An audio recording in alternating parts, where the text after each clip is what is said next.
दोस्तों, हमारे जीवन में एक पल ऐसा जरूर आता है जब हमें किसी की अर्थी को कंधा देना पड़ता है। चाहे वह हमारे परिवार का कोई सदस्य हो, कोई दोस्त हो या सड़क पर जाता कोई अनजान शव। हम इसे एक सामाजिक जिम्मेदारी या पुण्य का काम मानकर कंधा दे देते हैं। राम नाम सत्य है बोलते हुए श्मशान तक जाते हैं और फिर हाथ पैर धोकर अपने रोजमर्रा के कामों में लग जाते हैं। हमें लगता है कि बस काम खत्म हो गया, लेकिन क्या सच में काम खत्म हो गया है या फिर असली कहानी तो अब शुरू हुई है? क्या आपने कभी सोचा है कि उस बेजान शरीर को कंधा देते वक्त आपके साथ असल में क्या घट रहा था? उस वक्त आपके और उस मृत शरीर के बीच कौन सा अदृश्य सौदा हो रहा था? गरुड़ पुराण कहता है कि अर्थी को कंधा देना कोई साधारण काम नहीं है। यह आग से खेलने जैसा है। जब आप किसी शव को अपने कंधे पर उठाते हैं तो आप केवल एक भारी लकड़ी और मांस के ढेर को नहीं उठा रहे होते।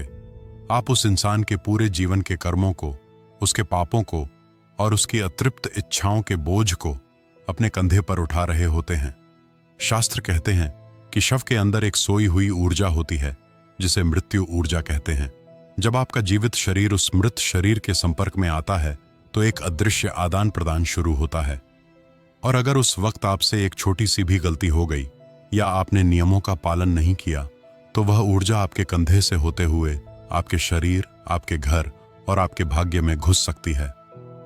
आज के इस वीडियो में हम गरुड़ पुराण के उस अध्याय को खोलेंगे जिसे बहुत कम लोग जानते हैं। आज आपको पता चलेगा कि अर्थी को कंधा देने वाले को अश्वमेध यज्ञ का फल क्यों मिलता है, और साथ ही यह भी जानेंगे कि वह कौन सी भयानक गलती है जिसे करने पर अर्थी में लेटी हुई आत्मा कंधा देने वाले के पीछे पीछे उसके घर तक आ जाती है। यह वीडियो आपको डराने के लिए नहीं, बल्कि आपको उस अदृश्य खतरे से बचाने के लिए है जिसे आप देख नहीं पा रहे। तो चलिए मृत्यु के इस रहस्यमय सफर पर चलते हैं और जानते हैं कि आखिर उस अंतिम यात्रा के दौरान अदृश्य दुनिया में क्या खेल चल रहा होता है।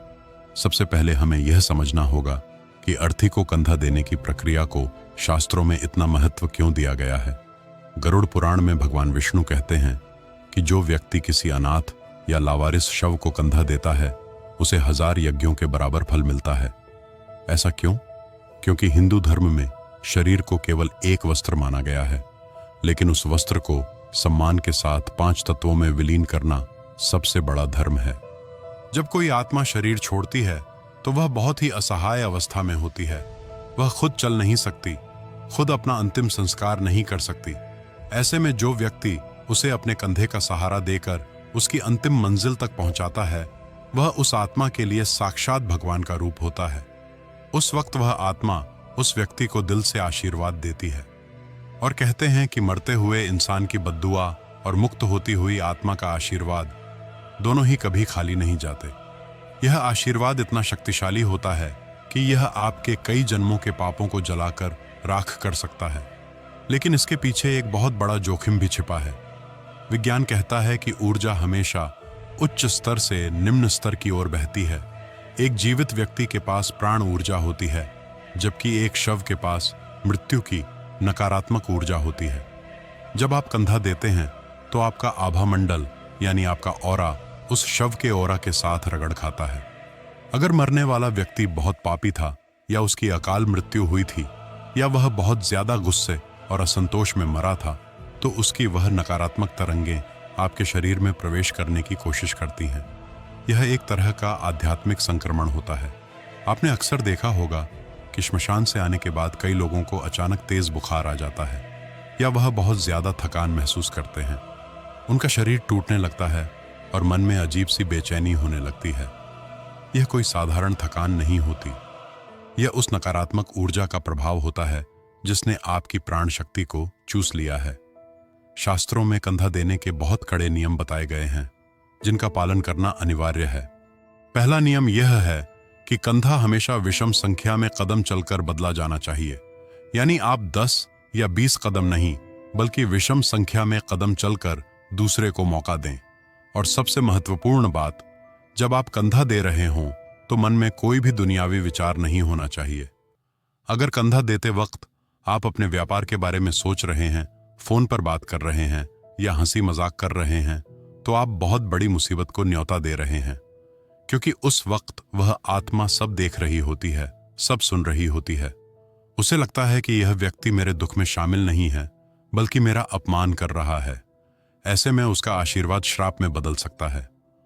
गरुड़ पुराण की एक कथा के अनुसार एक व्यक्ति ने मजाक करते हुए एक शव को कंधा दिया था। श्मशान से लौटने के बाद उसे रात भर ऐसा महसूस होता रहा जैसे कोई भारी वजन अभी भी उसके कंधे पर रखा है।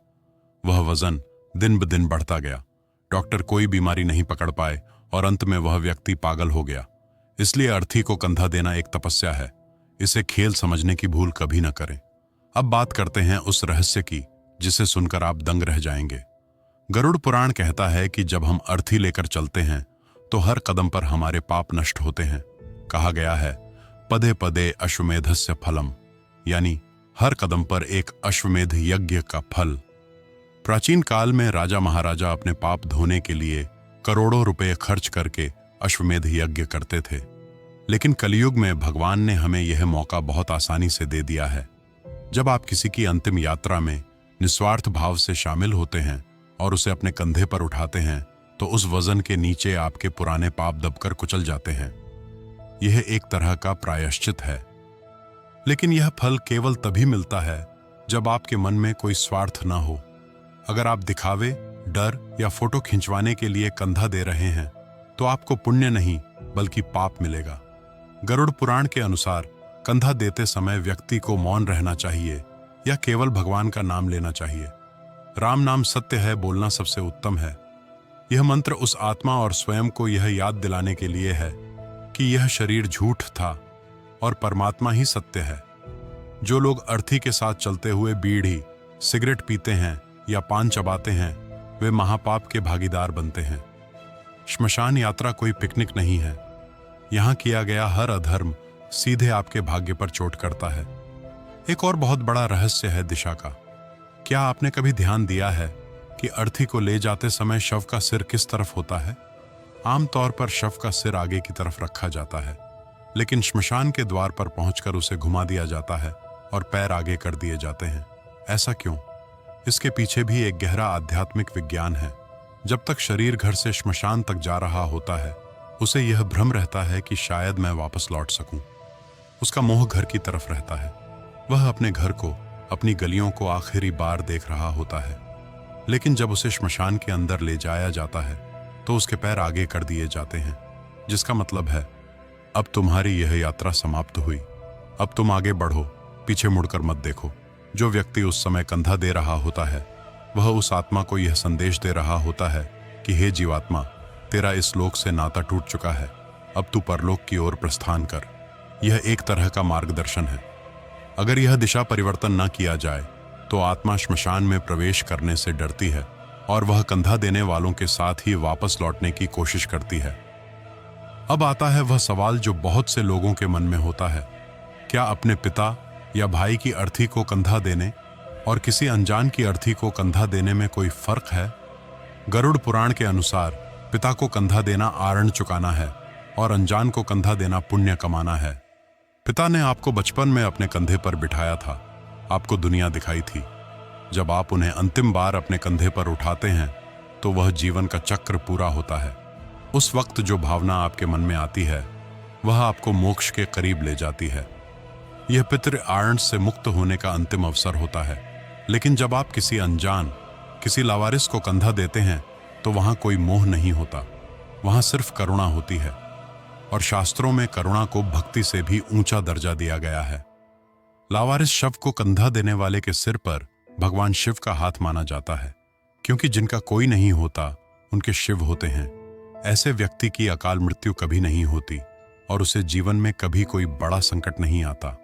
लेकिन सावधान, अर्थी को कंधा देने के बाद क्या करना चाहिए यह जानना सबसे ज्यादा जरूरी है। अक्सर लोग श्मशान से आते हैं और घर के बाहर हाथ पैर धोकर अंदर चले जाते हैं। गरुड़ पुराण कहता है कि यह काफी नहीं है। श्मशान की मिट्टी और शव के संपर्क से जो अशुद्धि आपके शरीर पर लगी है वह केवल पानी के छींटों से नहीं जाएगी। इसके लिए सचैल स्नान यानी पहने हुए कपड़ों सहित नहाना अनिवार्य बताया गया है। जब तक आप स्नान नहीं करते आप अशुद्ध हैं, और उस अशुद्ध अवस्था में अगर आप किसी बच्चे को छू लेते हैं घर के मंदिर में चले जाते हैं या भोजन कर लेते हैं तो वह नकारात्मक ऊर्जा उन चीजों में फैल जाती है। बच्चे का ऑरा बहुत कमजोर होता है, वह तुरंत उस प्रेत ऊर्जा की चपेट में आ सकता है। एक बहुत ही डरावनी बात जो गरुड़ पुराण में लिखी है, अगर कोई व्यक्ति श्मशान से लौटकर बिना नहाए अपनी पत्नी के साथ संबंध बनाता है और उससे जो संतान उत्पन्न होती है वह राक्षस स्वभाव की होती है, उस संतान पर प्रेत छाया होती है। यह सुनने में अजीब लग सकता है, लेकिन यह ऊर्जा विज्ञान है। मृत्यु की ऊर्जा और जीवन की ऊर्जा एक दूसरे के विपरीत है। इनका मिलन विनाशकारी होता है। इसलिए श्मशान से लौटने के बाद नीम की पत्ती चबाना, लोहा छूना और आग के दर्शन करना जरूरी बताया गया है। नीम कड़वा होता है, शोक को काटने का प्रतीक। लोहा शक्ति का प्रतीक है और आग शुद्धता का। यह छोटी छोटी रस्में हमें मृत्यु लोक की ऊर्जा से काटकर वापस जीवन लोक में लाती हैं। क्या महिलाओं को कंधा देना चाहिए? आजकल यह सवाल बहुत उठता है। समाज बदल रहा है और कई जगहों पर बेटियां भी अर्थी को कंधा दे रही हैं। गरुड़ पुराण मूल रूप से पुरुषों को ही यह अधिकार देता है, लेकिन इसका कारण भेदभाव नहीं बल्कि सुरक्षा है। श्मशान घाट को तंत्र क्रियाओं का गढ़ माना गया है। वहां कई तरह की शक्तियां घूमती रहती हैं। महिलाओं का शरीर और मन अधिक संवेदनशील होता है। उनका गर्भ सृजन का केंद्र है जो मृत्यु की भारी ऊर्जा को जल्दी सोख सकता है। लेकिन अगर पुत्र नहीं है और बेटी ही सब कुछ है तो प्रेम और कर्तव्य के आगे नियम छोटे पड़ जाते हैं। आत्मा न स्त्री है न पुरुष। अगर बेटी भक्ति और साहस से कंधा देती है तो भगवान उसे भी स्वीकार करते हैं। एक और स्थिति है जिसके बारे में जानना जरूरी है। अगर कोई व्यक्ति आत्महत्या से मरा है या दुर्घटना में क्षत विक्षत हुआ है तो उसे कंधा देते समय विशेष सावधानी बरतनी चाहिए। ऐसी आत्माएं बहुत अतृप्त और क्रोधित होती हैं। कई बार अर्थी का वजन अचानक बढ़ जाता है, जैसे कोई ऊपर से बैठ गया हो।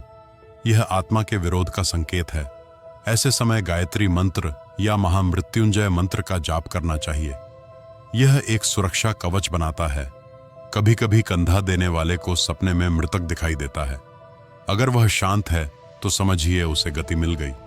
अगर वह रो रहा है या खींच रहा है तो अन्नदान या गीता पाठ का फल उसे समर्पित करना चाहिए। दोस्तों, अर्थी केवल लकड़ियों का ढांचा नहीं है, यह संसार का सबसे कड़वा सच है। अर्थी शब्द का अर्थ ही है अर्थ। जब तक जान है सबका मतलब है। जैसे ही जान निकली वह सिर्फ अर्थी रह जाती है। जब आप उसे कंधा देते हैं तो खुद को सिखाते हैं कि एक दिन मुझे भी ऐसे ही जाना है। यही श्मशान वैराग्य है। गरुड़ पुराण बताता है कि बहुत बीमार नवजात शिशु वाले घर का व्यक्ति या हाल ही में विवाह हुआ व्यक्ति, इन्हें कंधा नहीं देना चाहिए। यह स्वार्थ नहीं, ऊर्जा की रक्षा है। रास्ते में खील और सिक्के क्यों फेंके जाते हैं? यह दान नहीं बल्कि रास्ते की नकारात्मक शक्तियों को दिया गया हिस्सा होता है। इन्हें उठाना वर्जित है। श्मशान की कोई भी वस्तु घर नहीं लानी चाहिए, एक कंकड़ भी नहीं। अंत में सब कुछ भावना पर निर्भर करता है। डर से कंधा देंगे तो डर मिलेगा, सेवा भाव से देंगे तो शांति। वह 10 से 15 मिनट का सफर आपकी पूरी जिंदगी बदल सकता है। तो अगली बार जब मौका मिले पीछे मत हटिएगा। नियमों का पालन कीजिएगा। मृत्यु का सम्मान कीजिए, लेकिन उसे ओढ़िए मत। अगर आपने आज कुछ नया सीखा हो तो इस ज्ञान को आगे पहुंचाइए। जीवन नश्वर है, कर्म अमर है। ओम नमो नारायण। जय श्री कृष्ण। जाते जाते वीडियो को लाइक जरूर कर दीजिए और धार्मिक पुराण टीवी चैनल को सब्सक्राइब भी कर लीजिए और कमेंट में जय श्री हरि विष्णु जी लिखकर अपना आभार व्यक्त कीजिए। आपका बहुत बहुत धन्यवाद।